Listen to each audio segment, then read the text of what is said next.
Doug Smith of the Emmanuel Community Church of the Reformed Church in America in Canada, and I'm here with Bishop Dennis Mugabu from Rwanda, and we just want to extend tidings of peace to all parts of the world, but we're thinking right now specifically of some of the tragedy that's been going on in Sri Lanka with church bombings and now the mosque attacks. And we, as men of God, want to encourage peace. And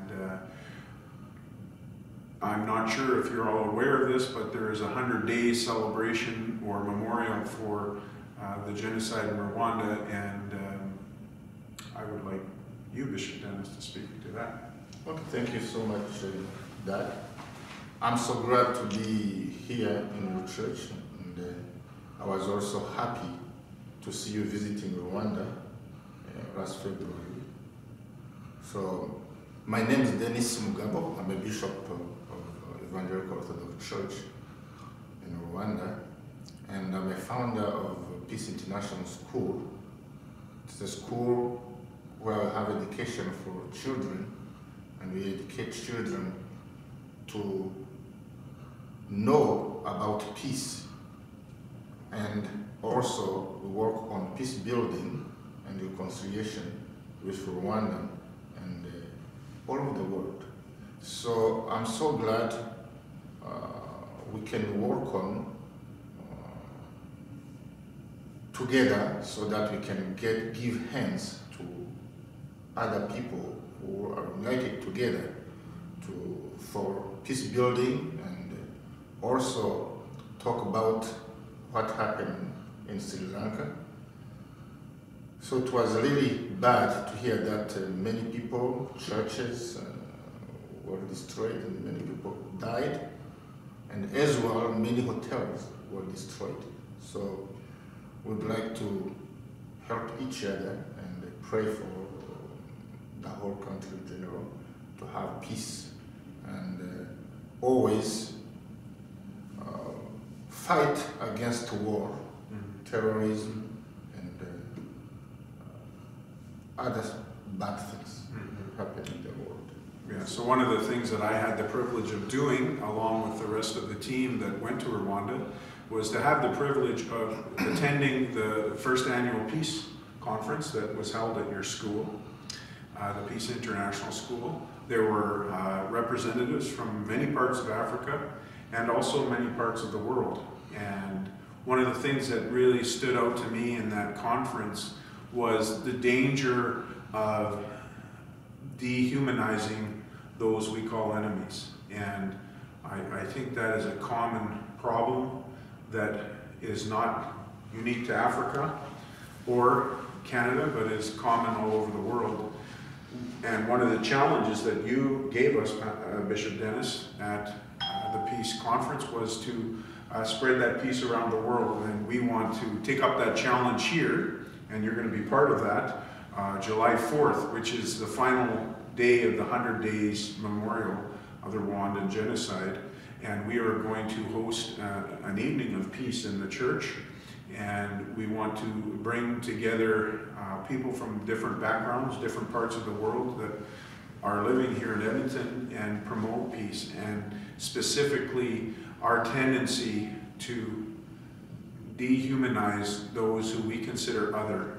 And we need to remember that God has made each and every human being in His image, and we are sinning and blaspheming when we label our enemies so as to make them less than human. Okay, thank you so much for the good idea. As you know, I was born in a country where we faced a lot of problems. Since 1955, the people died, and you heard about genocide in 1994, where almost 1 million were killed in 100 days. So it was very bad.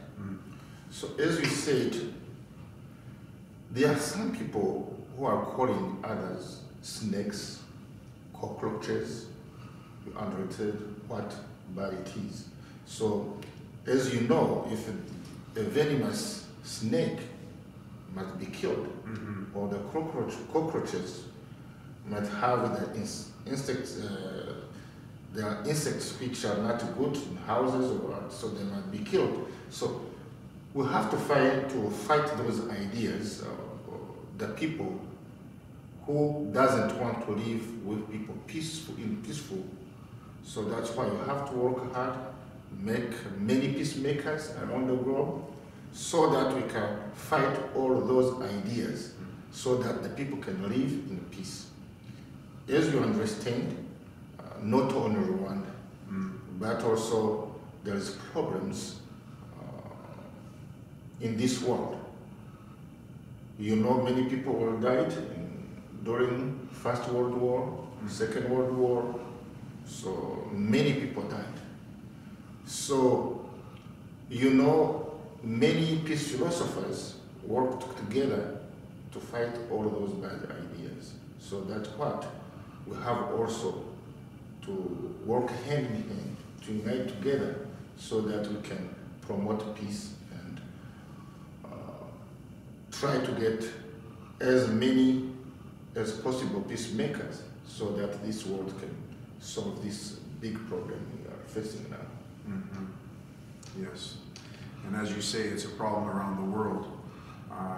Even in Canada, we face a similar problem, and you've witnessed that in your time in Canada. Here, you've shared stories of seeing how some of the Indigenous people have been treated and how they treat others, and we want to create an atmosphere where we acknowledge each other's humanity and seek to build a place where there's room for everyone. The ideals that Canada was built on, multiculturalism, are wonderful, but unless we're living them out from the heart, we fall short. And so I think it's going to be a wonderful time, and we look forward to learning more from you and what you experienced in Rwanda, as well as the lessons that have been learned, because the country has done miraculously well since then, and I witnessed individuals who truly forgave from their heart, Hutus and Tutsis, who have come together now virtually as brothers and sisters. Isn't that correct? That's right. I know it will take a long time, but we hope and we trust that everything will be very good in Rwanda and all over the world. So as you know, there were a lot of change, even in Canada, even in the United States. You remember about the slavery time. Right. So in the time of slavery, maybe the country were not progressing, but if they work together, as they say, in God we trust, unite for good things. If we unite together and fight for the bad ideology of terrorism, war, we hope that our whole world will be better and will give a good example to our children and our grandchildren, so that at least they can have a very good future.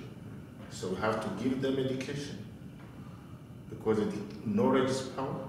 They have to know the bad and the good, so that they can at least make a better future, have a good life more than we had, and now, so that we can, even though we will die, but our children can have a good life. And that was one of the things that were shared by some of the people who lived through the genocide when we had the privilege to hear them at the peace conference that you arranged. They said they wanted to be an example, not only to Rwanda that forgiveness is possible and that God is alive, but to the whole world. That the evidence of their forgiving one another and loving one another is evidence not only that peace is possible, but that there is a God.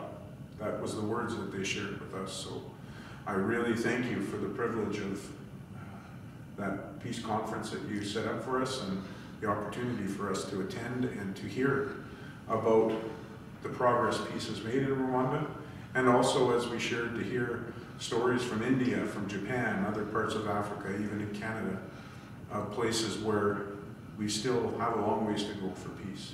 That's right. So thank you so much. Let's continue to pray for that, and nothing impossible if we trust the Lord, and nothing impossible if the people unite together for peace, and help our children, our grandchildren, help them to become peacemakers. So let's continue for praying for that, and pray as well for our brothers in Sri Lanka, so that they can build their country rather than destroy. You see this, you can build something, but it's not very good to see when you destroy what you build. So with war, weapons, hatred, there will not any development in this world. So let us create a good atmosphere of peace and love. So I was so much happy to see how I was treated in your church. I have seen how your church is uniting many people from different countries, Vietnamese, Rwandan, native, and others. So let's work together to see that Canada, Rwanda, United States, and all over the world, we can be a very good example of how we can become peacemakers. Thank you, Pastor Dad. Yes. And thank you, Bishop Dennis.